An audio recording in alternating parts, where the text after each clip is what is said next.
Mind Your Subconscious is the podcast that provides you with techniques and knowledge about your subconscious mind, the part of your brain that lets you control your ego and create an extraordinary reality with your thoughts.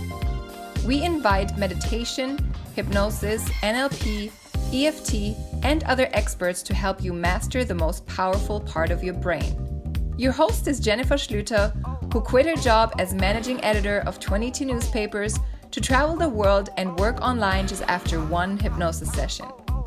A nomad ever since 2016, Jennifer is now a certified hypnotist and helps people transform their dreams into reality. Hello and welcome to this week's episode of Mind Your Subconscious. Today I'm super excited and stoked to have Nadim Hamed with me because he is someone who said, I'm going to teach meditation to kids, I'm going to bring it to schools in Israel. But then he discovered something. He discovered that once the kids become conscious, then the parents and the teachers became confused and didn't know how to handle the kids. So now he's also teaching the teachers meditation. Very interesting conversation that we had. I'm really excited for you guys to hear it. So let's dive in right now. Hey guys, and welcome to this week's episode of Mind Your Subconscious with me, Jennifer Schlüter, and today's guest is Nadim. And Nadim, please introduce yourself and let us know what you do. My name is Nadim Hamed. What I do is I'm a filmmaker, and also I'm developing a self-awareness program, which I'm trying to integrate into the school system of my hometown. Okay, and can you let us know where your hometown is? It's Nazareth. Nazareth, it's been in Palestine till 1948, and now is under occupation of Israel. So it is now it's connected to the Israeli school system. Okay, and how did you get into that? What made you decide to make that program? I studied many things as a filmmaker originally, which involved psychology and philosophy.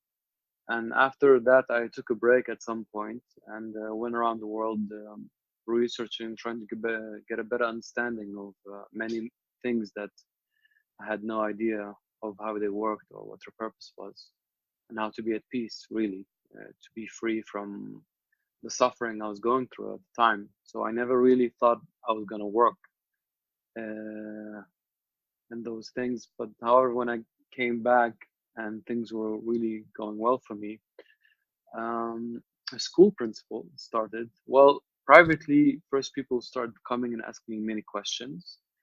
It wasn't my intention to share information at that time, but people kept coming and asking questions until I had to charge them because it was taking a lot of my time. And one day, a school principal heard about me, and she had a problem in a school where a class, like 90% of the class, was supposedly suffering from ADHD, and parents were refusing to medicate the children. They were like 9 at the time. So she was looking for alternatives and asked me if I could do something about it. That was the beginning. Ah, nice. And so how long have you been doing that? It's been about 3 years since I've, let's say, officially. Okay. Yes. And what have been your findings in those last 3 years? Are there any official studies that you have done, or what are your findings? I mean, it's been a path, and very it puts things into perspective a lot. Like, things are very clearer the more I walk through this school system with the parents, with the kids, with the teachers.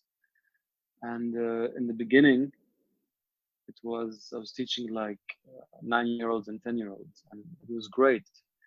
And getting the child to a conscious state and freeing him from worry and mental noise and all that. It was working well. However, I've discovered that there was a different type of dilemma arising, which was that the child was going home to an unconscious environment, household. And so I stopped teaching that age and thought we were going to change to an older age, which would be like teenagers. Since the teenagers already have that bit of separation from their homes, we thought we'd take advantage of it.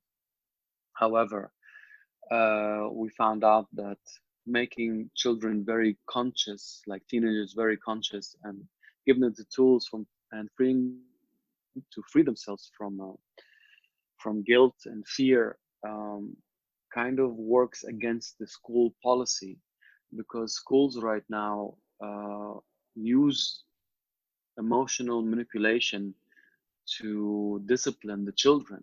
So I had to stop that about a year ago, and now I'm trying to make turn my program, which is called the Tanweer program, uh, to be officially recognized, so I can teach teachers. Uh, Realizing more and more that the problem is not with the students, but with the generation, the school, the parents, the professionals. That's where my attention is more needed at the time, because consciously in some places or unconsciously we are not allowing the future generation to be free from the things that we generally are not. And what are your techniques to make kids or parents or teachers conscious? How do you do that? What do you, and how many peoples are in one of your sessions? It can be very different. There I have one-on-ones, but I prefer like groups. I generally deal with groups between 10 to 20. There were times where it can be 50 and 60, but they were like rare. They were not happening that often. The techniques, well, first would be offering the choice, making people aware of the choice to be or not to be. I believe it's really the only choice. After choosing that, it just relates to that first choice. How you deal with certain crossroads in our lives. Um, Meditation is a tool that I give people to, let's say, lessen the noise of the mind. Um, Too much. It's a mental age, and which is very abnormal. I don't believe that humanity uh, was ever in such an artificial state, if I can call it that. And yes, trying them, like, get them to a place where they can listen and connect with their inner compass, with their inner selves. Trying to balance between the persona and the witness. Barnamish Tanweer, I should clarify that, works under the understanding and the belief that the I comes as like two things. They are one, but they are two at the same time. And those two things are the persona, the body, the mind, the feelings, and the other part, the inner part, which is I say, witness. Or I can call it also the soul, or inner self. There's many terms used today. Getting them to balance to one another is just, and more challenging thing. That unfortunately is not the challenging part, but the real challenging part is to maintain them, like, so they can maintain it by themselves without any assistance from me or other people or medication or plants or anything. Okay, and does it work for the students and for the parents and teachers? Does it work, and how do you determine that this works? Well, it's a feeling. This there are certain things in life you just cannot put under the microscope or grade or judge. You just feel it. um, I believe there is something in the human's DNA which reacts when being when meeting somebody in a conscious state, in a truly conscious state. I remember there were people that I would never talk to and had no interest before I went through, let's say, the beginning of that transformation. And I was very surprised when sometimes I would speak somewhere and all of a sudden I see that person completely, like, with all his attention to what I was saying. So it was really fascinating seeing it, let's say, from my perspective. Um, so you just feel, you can tell, there's something in people's eyes. You can also feel that their energy has calmed down. It's not high up, like around their head. It's more centered, like around the heart. It's a feeling. I don't know how to describe it better than that. Mm-hmm. Okay, and you've mentioned that right now we're in an artificial state as we've never been in before, or this earth has never been in before. Can you explain that? What you mean by that?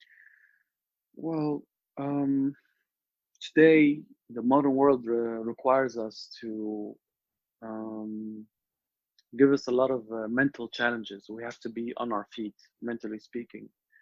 I remember I saw a play once about a man who decided to ignore everything and just sit in his house and do nothing for a period of time, where like bills, and he got evicted, and electricity, and the school system, and it's just his life, his career, everything uh, went into shambles. Like you cannot just sit and stay in silence and quiet in this modern world. You have to be on your toes, running. You have to get the money, you have to pay the taxes, you have to do your exams, you have to study, you have to.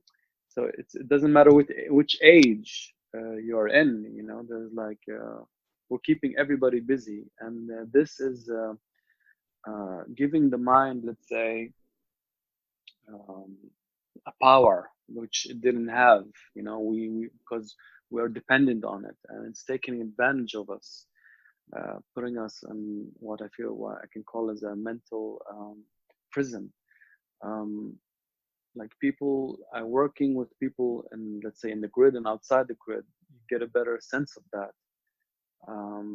You see, it's kind of like lions in the zoo that were raised in the zoo, and lions that were raised in nature. How different are they? Like the environment and all that. And I feel human beings are also escaping their natural habitat. They're like that lion in the zoo, which doesn't understand, is not aware of himself in a way. I mean, sure, it's comfortable in a way, but it's very uncomfortable in another. Um, I don't know if I answered that question clearly, or I went a little bit off. No, I got it. I got it. And Okay. how do you think would this world change if people became more conscious? How would this world That's look like? one of the things that really made me successful and get results very fast with the people, participants into my program, is that I don't have expectations of them. Like, getting to your question, I don't know what will happen. You know, there's a beautiful feeling of the possibilities, but expectations would limit how far we can go.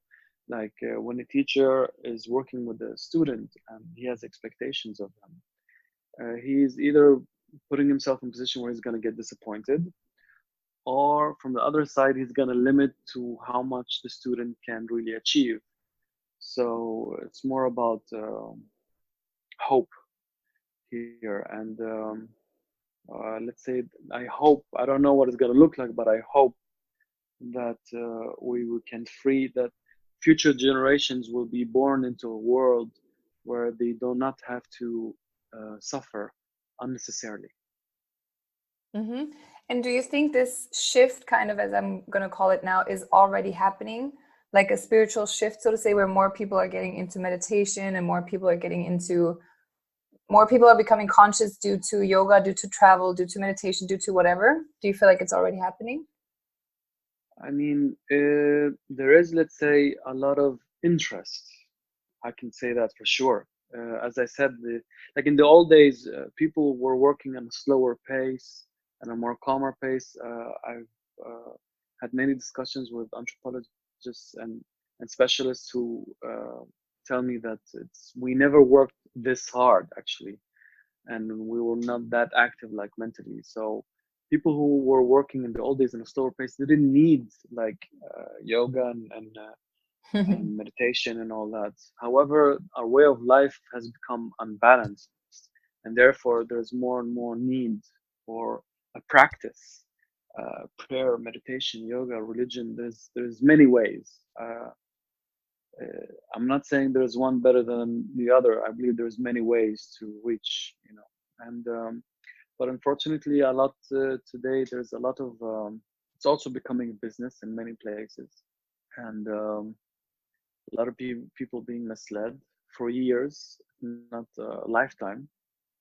Um, so we are trying. Generally, I would say a lot of people are trying. Where people are really aware, really conscious, I've not met many, let's say, um, and it's not really getting better because even the people off grid are getting mobile phones. I'm sitting with Bedouins in the desert, sitting with Shipibos in the jungle, and monks, and everybody has their mobile phones and Facebook, and I can feel the change even reaching them, and because they are not used to it, they're not really immune to it, they didn't come out of it. So yeah. How do you feel that? How is that changing them? How is that affecting them? Well, using Facebook and other social networking, it conditions your mind in certain ways, and because it's like it feeds the mental aspect, the also the ego, and that which wants us to identify with. I mean, our real dilemma is that we are identifying with the mind, and people, even a lot of people, let's say in spiritual communities, believe that they don't identify with the mind when the mind actually has just taken, let's say, a different shape. Their ego has changed into a different shape, which is colored with a spiritual or a conscious theme. So it doesn't really, they don't get much out of it, and um, actually they do suffer from it because they deny themselves many emotions and feelings that can lead to physical sickness. Okay. And if we're going back to your program, why did you Yeah. pick Nazareth as a place? Because I know you have an international background. Why Nazareth? Um, Nazareth is the place where I did my school time. I was there. I was born in Germany. I arrived there in about 1991, and I graduated in 2002, and I left immediately. The beginning of my school days when public school was great. However, my time in private school was, I can call it, a nightmare. So in a way, it's personal, but on also I wanted to stay near the family, my parents, to be helpful. And third of all, like I have a base there. Like I know a lot of people that work in the educational system, and I have a lot of family, so it has its advantages and of course disadvantages. But right now, that's my calling at the moment. Okay. And you were also speaking about your own transformation. Can you tell us a little bit more about that? Like when did it start? How did it start? And where did it take you? As a filmmaker, I was working. I was good at my job. However, the more I succeeded, the sharper I was, the more I was suffering. And in 2014, unfortunately, politics is a big issue. I was working at that time around Nazareth, let's say, and the Holy Land, Israeli and Palestinian territories. And it became a little bit heavy because I was trying to understand certain things that were happening, and my knowledge and psychology, anthropology, and all that was not giving me answers. especially in 2014, it was a bad time with the whole attack on Gaza.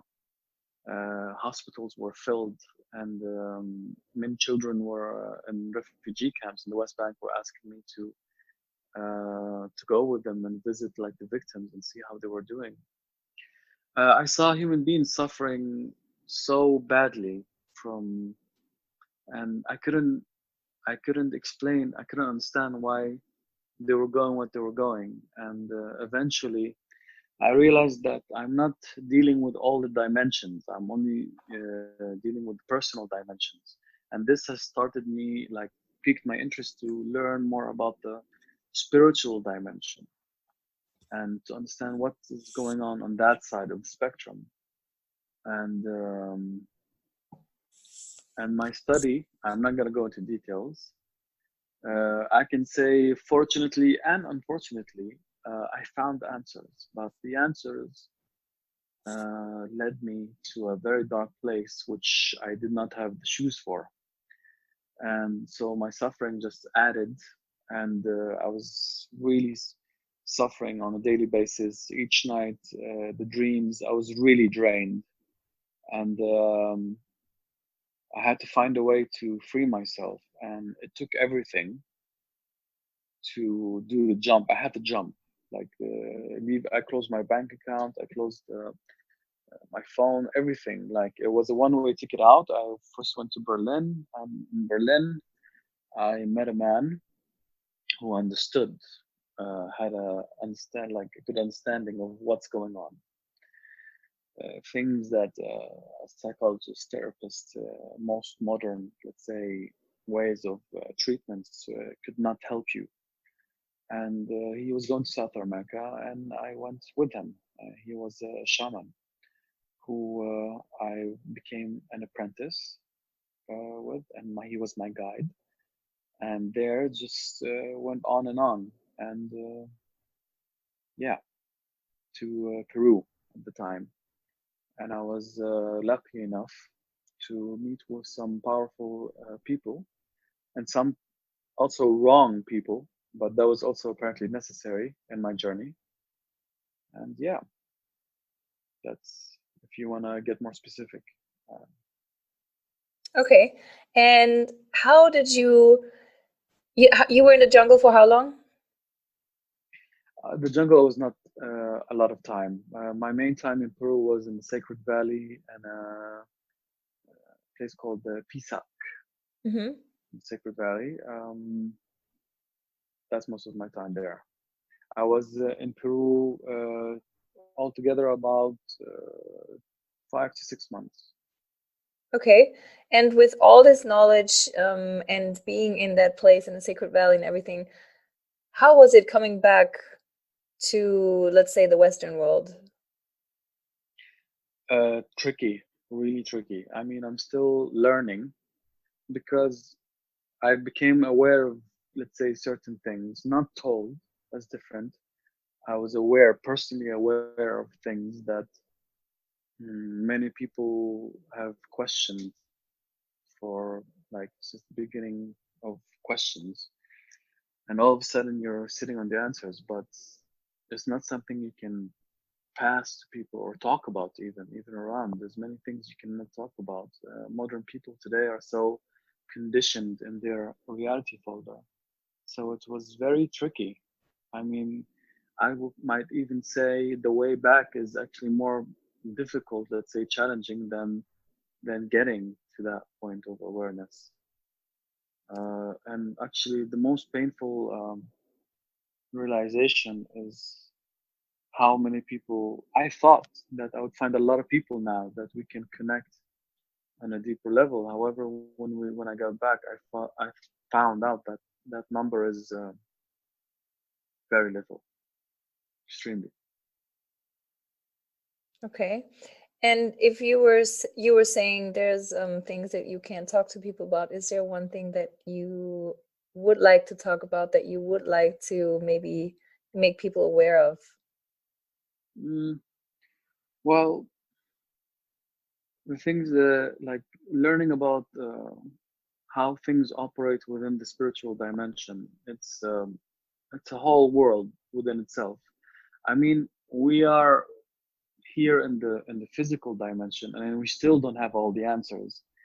Imagine having a few glimpses of another world, and to make conclusions of that world, let's say, it would be very dangerous. So um, a lot of people go into that world with curiosity, with desire, and this can have very serious consequences. And if there's something I want to share, like I would say that to be very, it's very important that to be aware that the spiritual dimension also operates under duality, uh, the same as this one does. So I'm really not sure what when people talk about I'm spiritual. I'm not sure until now what that means. Also, because of the duality, there's no certainty. So it's not enough. If the goal is to be free from doubt and from fear and from all the things that can hurt us really internally, it would not be fear. You would have to go to the first dimension, which is the divine dimension. There is no duality, and that so the spiritual dimension, it's on the level, on the way there, but it shouldn't be the destination. Okay, I have to think about Okay. that for a second. So you're saying the spiritual world is not the goal to where they should be, but the goal is the divine. If freedom and oneness, if you want to practice oneness, being in one place, like that, my body, mind, and soul, all the levels of what I am, to be in one place, they can only connect on the origin of the, and that is the first dimension. So that Which is the divine. uh, yeah, Okay. I mean, there's many names Or yeah, today. whatever you want to call it. Okay. Yeah, sure. Some people use the word God. I don't like to use it because people associate an understanding, and people are programmed through TV and through, a modern world, that they personalize the divine, which kind of Mm-hmm. uh, doesn't go with what the divine is. Yes. Would you say that in any moment of your journey that you have felt that you were in the first dimension, or you have come in contact with the, so to say, so to speak, divine? Mm, I mean, we're always in contact with the divine. It's not about connecting with the divine. You're always in contact. The divine is resides within everything. Everything, like a human being, space, air, elements, a table, everything is connected to the divine. It's just a matter of being aware of that connection, and somehow this awareness, it opens a path, a light on between us, like, and makes everything just shine a little bit brighter. Okay, true, true, true. Then I need to phrase my question differently. Please, sure. Okay. You said if the goal is to be free, right? So what is to be free? And Mm. yeah, what is to be free for you? Freedom for me starts with freeing ourselves from the mental prison, which can be like, conditions would be that, one, I'm aware of who I am and who the thinker is. So basically, when we are, I'm quoting here, thinking to ourselves, that we are aware that that's not true. That's just the mind feeding us these thoughts. So being able to differentiate between the true I and the mind. And the second thing is to be able to calm down the mind. That is, like, let's say, the beginning. I believe it is fundamental for any practice. Any practice, doesn't matter if it's meditation, yoga, religion, or any religion. It has to start with that place. because without that, your Wi-Fi, let's say, is not activated, and the application, which is your practice or what you believe in, cannot really work without having that channel open, and that comes from escape of the mind. Okay. And Okay. what do you do, let's say, on a daily basis to achieve such kind of a state? Well, it's different. Um, I mean, I used to meditate daily, uh, being aware of my chakras and making sure I'm not getting blocked on a daily basis. Like I used to do also a method called continuous breathing. I learned from a book that's called, I don't want to say a wrong name here, The Present The Process, present I think. process, yeah, the one that you gave me. Yeah. Yes, that one. That one had a very good method called continuous breathing. I use Zen meditation, chakra balancing, and prayer. Prayer, I think, was one of the most important practices till today. And yes, today actually I don't meditate that much because I've started to integrate a meditative state in my daily routine, like when I drive, when I cook, when I clean the bathroom, when I shower. So you can actually have that going on during your day. You don't have to give it its own time. You can. I still do it sometimes, but not. It's not in my routine. However, prayer is still going on a daily basis. Okay. And what are the challenges that you're facing, whether it's in your own life or in other people's life, that you're seeing from other people, um, from being Jenny, free? can I What is? add one more thing? Yes, yes, of Jenny, I course. want to add one more thing. Go Sorry. ahead. The most fundamental thing is also when you start listening to your heart, this is the most important Mm-hmm. practice, is to act on it. Because if we have something like on standby, something from inside telling us, we're not going to get new information. So it's important to act upon how we feel. Sometimes it's difficult to accept what we have to do. Some choices can be hard because of our attachment. But when we get that going, I think this is a very beautiful practice, which is to act upon the compass that is inside of us. Sorry. Absolutely. Thank you Yes. for, no, that was great. Thank you for adding that. And Cool. what is your, for you, for yourself, how do you listen to your heart? Is it you look at your emotions, or do you look at your body, what it's telling you? Do you look at your the reactions of your body? How are you listening to your heart? Well, the language of the heart, well, which is can be said, it's called we call it modern day empathy. Empathy has many layers. So through empathy, understanding that language, today we have animal communication, we have all kinds of communications, which actually are a language, are the first language, and you start getting a better feel to it. It's not with words; it's more intense than that, and it's just practice, really. And the more I, let's say, react and act upon what I feel in my heart, when I act upon it, it will clarify if I, let's say, read that accurately or did I misread something. So it comes from within, I Okay. believe. I cannot say more about that. I don't know if it's clear or not.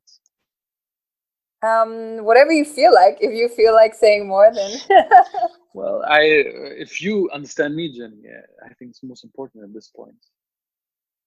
I do understand. Yeah, I do understand. Wonderful. Okay, great. Then let's see.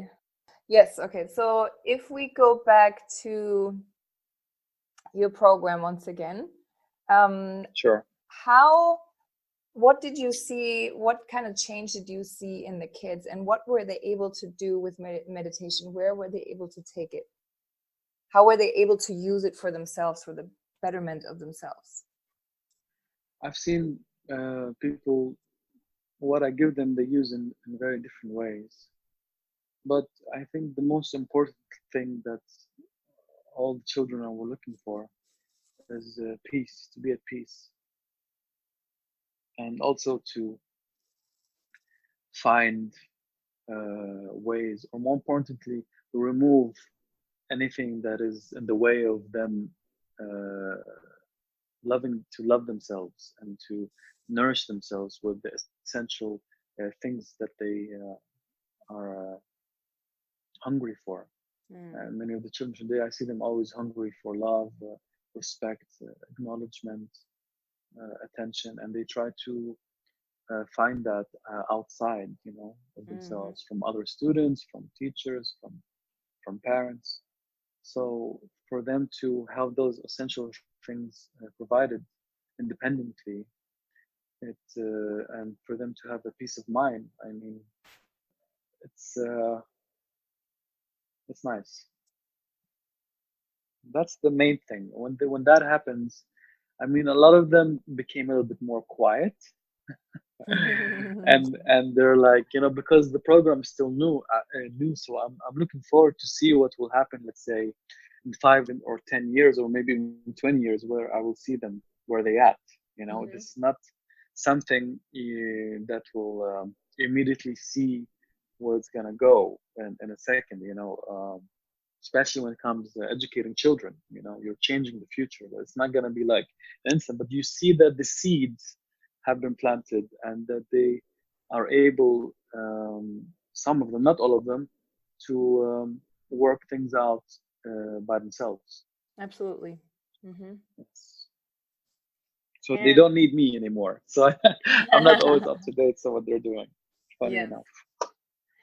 And the teachers, what happened? What changes happened to them? Oh, Or the adults. parents when they saw their kids too? Yeah. Adults. How did they Adults react to is the kids? it's a bit problem.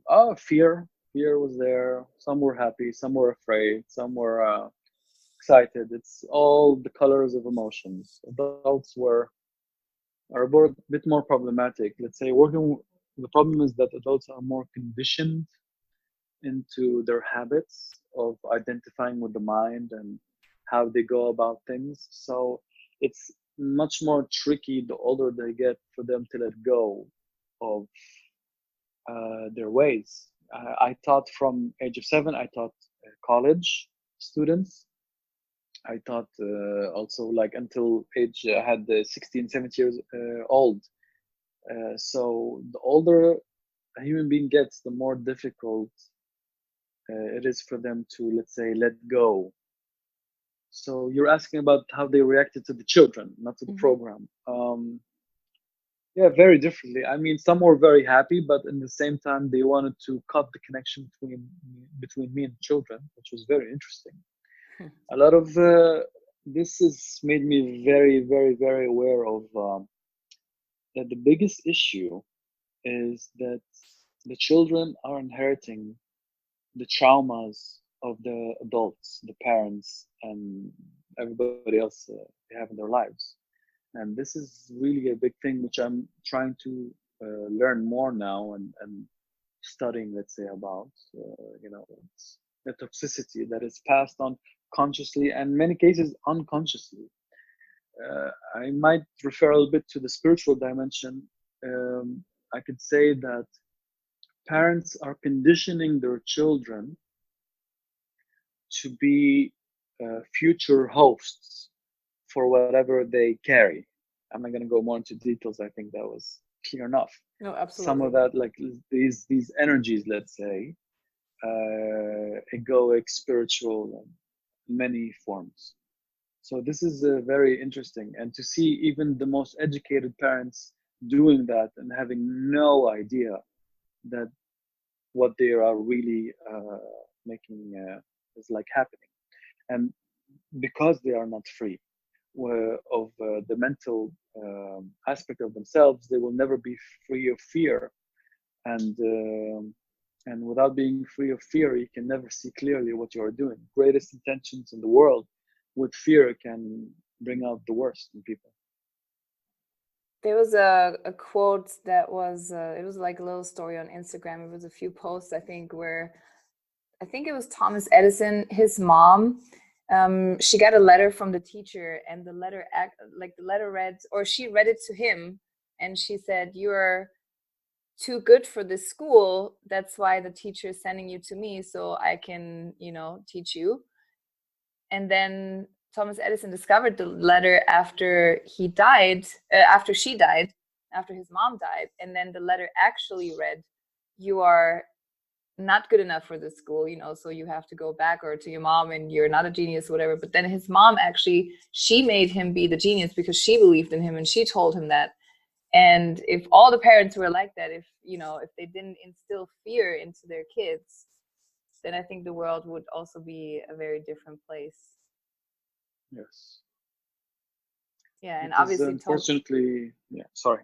Yeah, obviously he moved on to be one of the greatest geniuses of our world, and created a lot of things. So all thanks to that belief that she had in him. He was able to access his potential, and it's something I see every day. This issue what you spoke about, I got many now. I'm like working with the really folks. I'm asked actually to focus on the ADHD phenomenon, quotes ADHD, and the whole Ritalin disaster that is taking place. Many of the children are told that they are sick. I can't begin to express how insulted I feel when I hear this. And empowering these children, for example, was, I think, the greatest joy. Probably because also I was one of them. I mean, I was diagnosed with every possible thing, maybe not all of them, because that would be too much. But dyslexia, dysgraphia, ADHD, and I was told that basically I'm limited in a way. And working with the children, turning them, making them aware that it's the exact opposite actually. It's just the school system is not built for something that's unique. Everything. I mean, this is very interesting thing that most leaders and pioneers in history had, let's say, were known to have problems with the school system. They couldn't adapt. Yes, and it's like comparing it. Imagine you have a kid who has superheroes. That's a difficult parenting job right there, because he is that capable. Power comes as a double-edged blade, and these children all have beautiful potential. They're very, very powerful and capable. And it's interesting how the school system is trying to, let's say, block that. Trying to, as if the system doesn't want these people to shine because they are the leaders that we need today. Absolutely, I agree. Yeah. Can we touch on that real quick? Because I know you did a video on that, and I really would love for you to speak about that real quick, because it's very important for me at least, and I think for you too, is to have people also realize that no, children are not sick. Like we don't know the potential that children have, or we choose to not see it, or whatever the problem is. But if we do recognize that potential or whatever the children have, and the power that they have, and the power that our subconscious mind has, which children are operating on, then we could change a lot of things. Yes. So let's touch on your video a little bit. Can you tell us about the Ritalin video that you made? Well, it started. I had it in Weird project, which is like the self-awareness project going on. However, it was mainly focused on the, let's say, on the witness on the inside, and I saw too many things and had too much experience with seeing how the system was failing. And even with the Tanwir program, which was very effective, I was very limited of how much I can do and change things in the society environment around me. So eventually, being originally a filmmaker, I decided to pick up the camera again. But it's very different this time, because it was not originating from my mind, the project, or from my ego, which was happened before my transformation. Now they're originating from my heart and from necessity, social necessity. And the first thing I did, which I felt I had to, not because of the people, just because I wanted to get better sleep at night, was I did an honest Ritalin commercial. Well, drug commercial. Ritalin is just one of many, like let's say, drugs that is used to drug the children today. It was about a minute and a half. I started the program, and there's a page on Facebook called Ninja Falling Star, and that was the first video. And it's an honest commercial starting like, "Oh, are you having problems raising your children?" And the mom will be like, "Yes, it's really tough." And the answer will be like, "Oh, did you know that you can drug your kids instead of raising them properly?" Uh, Taking that, let's say, the side effects, the long-term side effects of this medication, which was proven again and again. ADHD is not proven yet that it exists, but the side effects of medicating the children has been proven many times. And I've seen those side effects firsthand with the college students who took Ritalin in their school days. I confirmed that firsthand, and it's no joke. So I never thought many people were going to see that video, but I had like 2,000 shares within 24 hours. It really pressed a button. There was a lot of confusion. The comments were out of this world, and I think it reached about between 300 to 400,000 people views. This is on Facebook, of course, and Facebook is really annoying with their algorithm because I didn't pay anything to publish the video. So they had made it in a way, unlike YouTube in the old days, they limit the views if you don't pay, if you really want to get it going. So yeah, in a nutshell.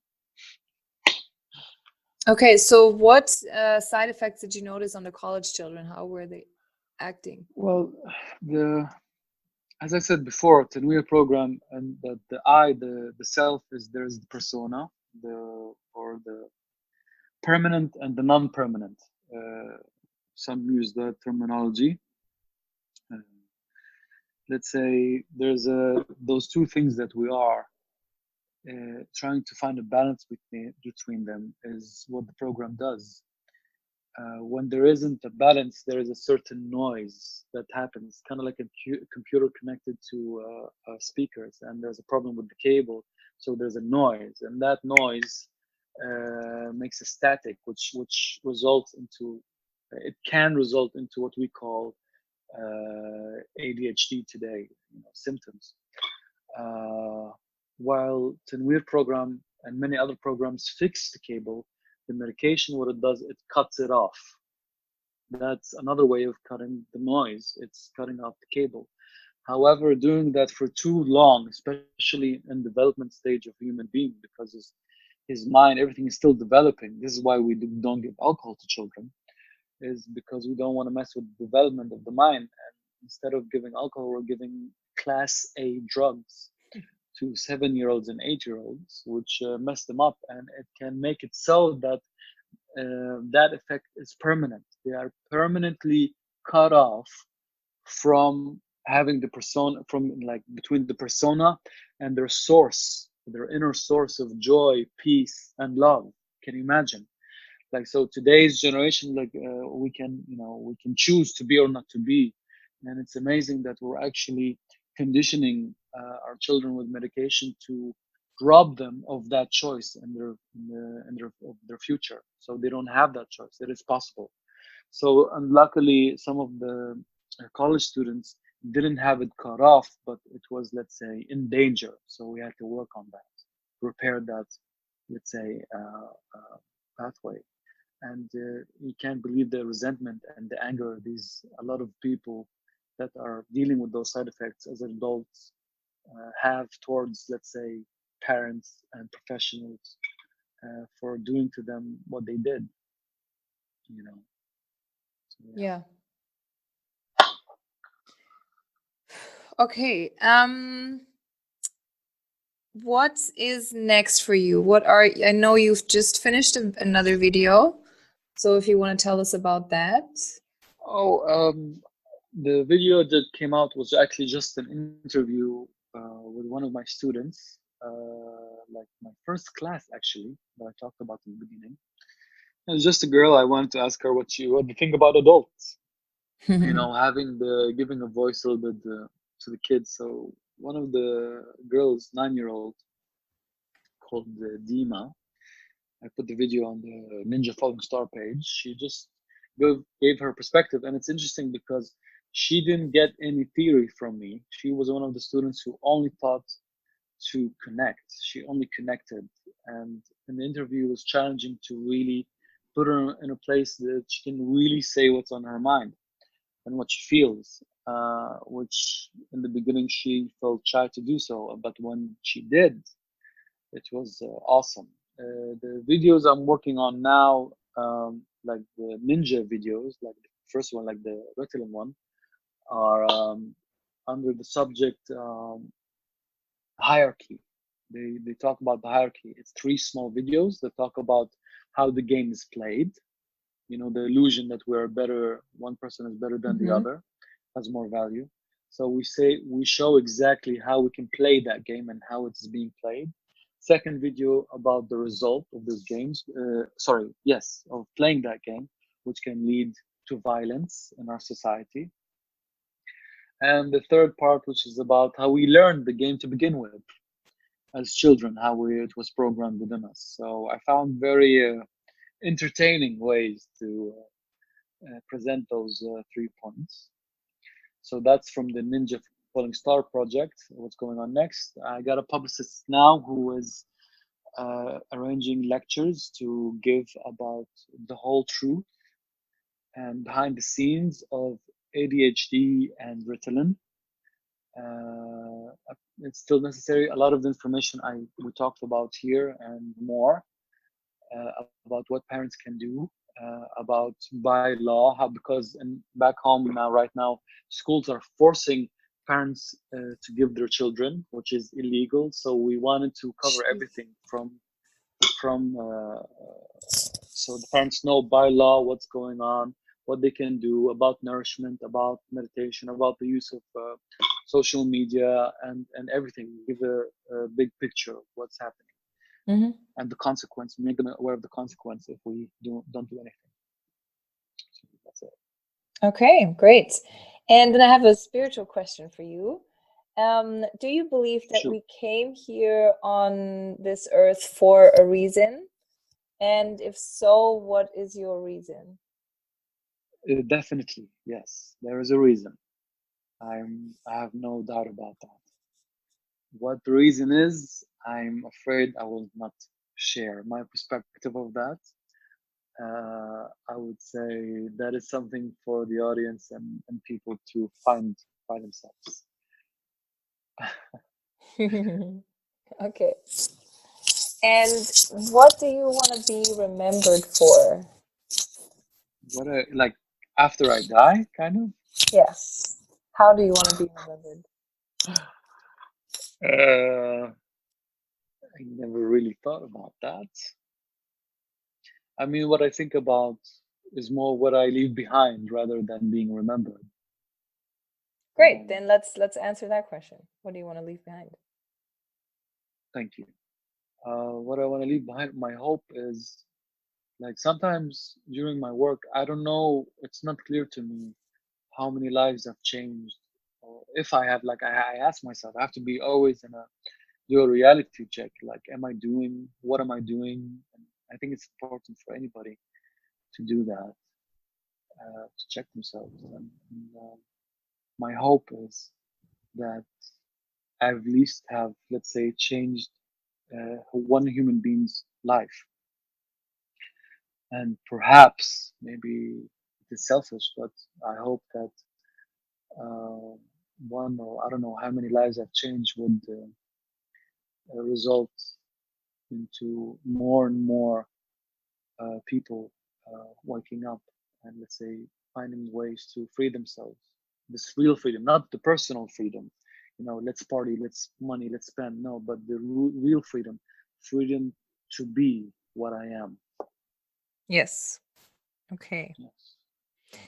And is there one truth that you want to leave people with? One thing that you have found to be true in your life that you just want to share? Something, a truth, a truth, a truth. I can say that my beginning of truth began when I was in Peru. I realized that I really don't know anything. That everything I know is I know so little. Like even now, even when I learned and have done everything I've done, is to be aware of how much we don't know. You know, because we cannot. The mind pushes us sometimes to. Yes, I think this way that the mind cannot, let's say, contain the source where it came from. It's just not possible. Mm-hmm. Possible, you know. It's like, so it's important, I think, for people to understand that. That's where the understanding of surrender, why it is necessary to go. You're very limited to how deep you can go. At some point, you're gonna have to put your mind aside. You're gonna have to surrender and to continue that journey. Because if you believe that uh, your mind can contain the truth, it's just not possible. I Ridiculous is putting it lightly, very lightly.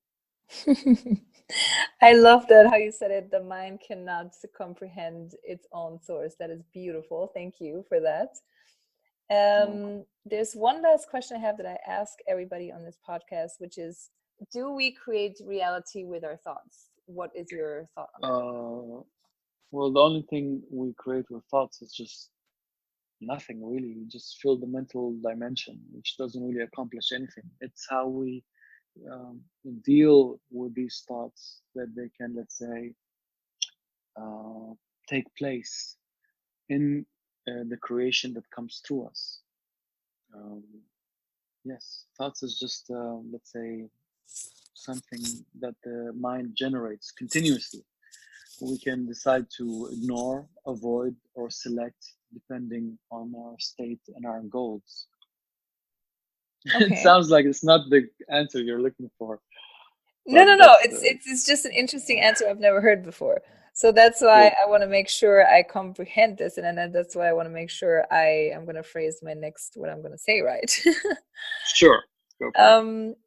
So when it comes to manifestation, for example, when we say, okay, when we speak to our when we speak to source, when we speak to what I call the universe, for example, Mm, and when I say, okay, universe, I want this, and then it happens, have I mm. created it with my thoughts? I don't. Well, when you the thoughts, let's say, can play a role in that, okay, but the thoughts by itself is not possible. To make that Okay. connection, to speak to the universe or the source or the divine or whatever you want to call it, it has to be from the heart. Ah, okay, I got It it. has to come from the heart. Okay. So the mind plays a role in it. It's a tool, but it's not the guide. It's not the main thing working here. The dialogue between a human being and life, like let's say that give and receive, that connection can only be real when we open ourselves up Mm-hmm. to life, to understand that it's not me and my life, but we are life. We're an extension of life. So um, yeah, I think I answered the Okay. question, I believe. Okay. Cool. Then we don't need to answer the second part. That was okay. I Um, guess. Okay. okay, so is there anything else you want to leave the audience with? I think it's a lot of information. I don't overwhelm. It's never about the quantity, but the quality, as they say. Yes. The point I think about understanding the limitations of our mental health is really overrated than thoughts and all that. So um, understanding its limitations and understanding that the mind is a good tool, but a horrible guide, because that just is going to turn us into machines, which is what is happening. and never stop believing, especially in the difficult times. It's easy to have, let's say, our belief system in the good days, but there are challenging moments where everything is going to be tested, and you will be tested on the path. Believe me, there's many challenges. It's like a game, level one, level two, level. I see many people who quit, who give up, and start from zero every time. So I would say really listen to what's in your heart, and try to break through, and believe that the other side does exist, especially in the darkest moments. Absolutely. I also took that for myself right now. Cool. Thank you for that. And thank you so much for taking the time to be on this podcast and to share with us your wisdom and your experiences. You're welcome. It was my pleasure. Love this episode of Mind Your Subconscious? Subscribe, rate, and leave a review on whichever platform you're listening. It's very much appreciated. Thank you so much. Catch our next episode every Monday.